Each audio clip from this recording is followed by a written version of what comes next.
അതും വളരെ വിചിത്രമായ ഒരു കാര്യമാണ്.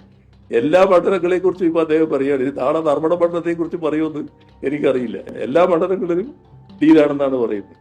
ഈ പാലക്കാട് എന്താണ് ഇപ്പോൾ ഡീൽ എന്ന് പറയുന്നതിന്റെ അർത്ഥം?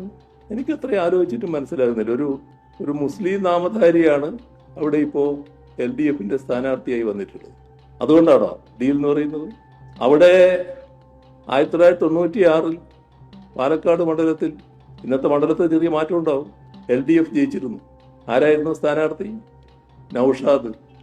ഇന്ന് പാലക്കാട് പ്രധാനപ്പെട്ട ഒരു പാർട്ടി നേതാവാണ്. അദ്ദേഹവും മുസ്ലിം നാമധാരിയാണല്ലോ. എങ്ങനെയാണത് BJP ആയിട്ട് ഡീലായിട്ട് മാറുക? എന്ത് അസംബന്ധവും എഴുന്നള്ളിക്കാൻ ഒരു പ്രയാസവും ഇല്ല. അങ്ങനെ എഴുന്നള്ളിക്കുന്നതിനാ ഇതിന്റെ ഭാഗമായി നല്ലതുപോലെ കച്ചവടം നടത്താൻ. ആരാ കച്ചവടം നടത്തിയ? നേരത്തെ പാലക്കാട് AKG മത്സരിച്ചിരുന്നു പാർലമെന്റ് തെരഞ്ഞെടുപ്പിൽ. ആരെയായിരുന്നു സ്ഥാനാർത്ഥിയായി നിർത്തിയത്? കോൺഗ്രസിന്റെ സ്ഥാനാർത്ഥിയായിരുന്നു. കോൺഗ്രസിനും RSSനും എല്ലാം ഒരേ സ്ഥാനാർത്ഥിയായിരുന്നില്ലേ? ആരായിരുന്നു? RSSന്റെ ജില്ലാ കാര്യവാഹ്. ഓർമ്മയില്ലേ?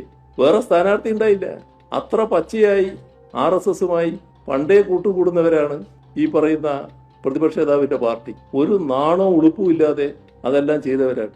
കേരളത്തിൽ എന്തെല്ലാം അനുഭവം, എല്ലാത്തിൻ്റെയും ലീസ്റ്റ് ഞാൻ അവതരിപ്പിക്കണം. ഓർമ്മയില്ലേ കോലീബിയുടെ കാര്യം? പട്ടാമ്പിയിൽ EMS മത്സരിക്കുമ്പോൾ അതും ഒരു കഥയാണല്ലോ. അതിനു മുമ്പ് ആ EMSനെ പരാജയപ്പെടുത്താൻ വേണ്ടി RSS പറന്നിറങ്ങിയില്ലേ? അന്നത്തെ ജനസംഘത്തിന്റെ രാജ്യത്തിലെ ഏറ്റവും വലിയ നേതാവ് EMSനെ പരാജയപ്പെടുത്താൻ വേണ്ടി വന്ന് പ്രചരണം നടത്തിയില്ലേ? ജയിപ്പിക്കേണ്ടത് RSS നേതാവിനെയല്ല, കോൺഗ്രസ് നേതാവിനെയായിരുന്നു. അത് കോൺഗ്രസിന്റെ കൂടി ആവശ്യപ്രകാരമല്ലേ വന്നത്? ഓർമ്മയില്ലേ ഇതൊക്കെ? എന്തെല്ലാം. അതിനാൽ ശേഷമല്ലേ കോലീബി സഖ്യം വന്നത്. കോലീബി സഖ്യത്തില് വടകരയിലും ബേപ്പൂരിലും കൃത്യമായ ധാരണയല്ലേ ഉണ്ടാക്കിയത്? ജയിപ്പിച്ചയക്കാമെന്നല്ലേ മറ്റെല്ലായിടവും പിന്തുണ നൽകുക, ഇവിടെ രണ്ടിടത്തും ജയിപ്പിച്ചു കൊടുക്കുക. അതായിരുന്നില്ലേ കരാറ്? ആ കരാറ് പൊതുവെ അംഗീകരിക്കപ്പെട്ടതല്ലേ? RSSന്റെയും അന്നത്തെ ജനസംഘത്തിന്റെയും ഒക്കെ നേതാവായിരുന്ന KG മാരാറ് എഴുതി വെച്ചില്ലേ കാര്യങ്ങൾ? എന്തെല്ലാം നടപടികൾ ഇവിടെ ഉണ്ടായിട്ടുണ്ട്. BJPക്കകത്ത് ഏതെല്ലാം പ്രശ്നങ്ങൾ ഉണ്ടായിട്ടുണ്ട് വോട്ട് കച്ചവടവുമായി ബന്ധപ്പെട്ട്. ഒരു ഘട്ടത്തില് കേരളത്തിലെ UDFന്റെ മുഖ്യമന്ത്രിയോട് പരസ്യമായി ചോദിക്കുകയല്ലേ RSS നേതാവ്, ആ കസേരയിലിരിക്കുന്നത് 41 മണ്ഡലങ്ങളിൽ ഞങ്ങൾ നൽകിയ പിന്തുണയുടെ ഭാഗമാണ് എന്ന് ഓർമ്മ വേണം. മറന്നുപോയോ ബിരിയാണി ചെമ്പൊക്കെ? ബിരിയാണിയിലൂടെ സ്വർണം വന്ന കഥകൾ എന്തെല്ലാം വൃത്തികേടുകളായിരുന്നു പ്രചരിപ്പിച്ചത്. അങ്ങനെ അവിശുദ്ധമായി കൂടാൻ തയ്യാറാകുന്ന ഒരു വിഭാഗം ഇപ്പോഴും അവരുടെ അജണ്ടയിൽ പലതും ഉണ്ടാവും. അതിന്റെ ഭാഗമായി മുൻകൂർ ജാമ്യമെടുക്കലാണ് ഞങ്ങൾക്ക് നേരെ ആക്ഷേപം ഉന്നയിക്കുന്നത് എന്ന് കാണണം.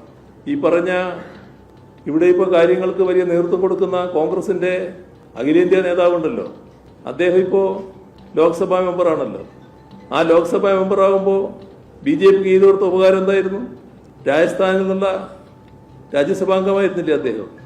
ആ രാജ്യസഭാംഗത്വം രാജിവെച്ചാൽ അവിടെ BJPയാണ് ജയിച്ചു വരിക എന്നുള്ളത് എല്ലാവർക്കും അറിയാലോ. BJP ജയിച്ചു വരുന്നത് രാജ്യസഭയിലെ അംഗബലം അന്ന് കുറവുണ്ട്. ആ അംഗബലം കുറഞ്ഞത് നികത്താൻ BJPക്ക് അനുകൂലമാണ്. അത് BJPയെ സഹായിക്കലാണല്ലോ. ഒരുതരം ഡീലല്ലേ? ഇങ്ങനെ പലതരത്തിലുള്ള ഡീലുകൾ ഉറപ്പിച്ച് ശീലമുള്ളവർ, ആ ഡീൽ നടത്തിയവർ, അതിന്റെ അനുഭവമുള്ളവർ, അവരാണ് എല്ലാ ഘട്ടത്തിലും RSSനെതിരെ ശക്തമായ നിലപാട് സ്വീകരിച്ചിട്ടുള്ള ഇടതുപക്ഷത്തിനും LDFനുമെതിരെ തീർത്തും കെട്ടിച്ചമച്ച ആരോപണം ഉന്നയിക്കുന്നത്. ഞങ്ങളൊരു ഘട്ടത്തിലും RSSുമായോ BJPയുമായോ ചേർന്നിട്ടില്ല.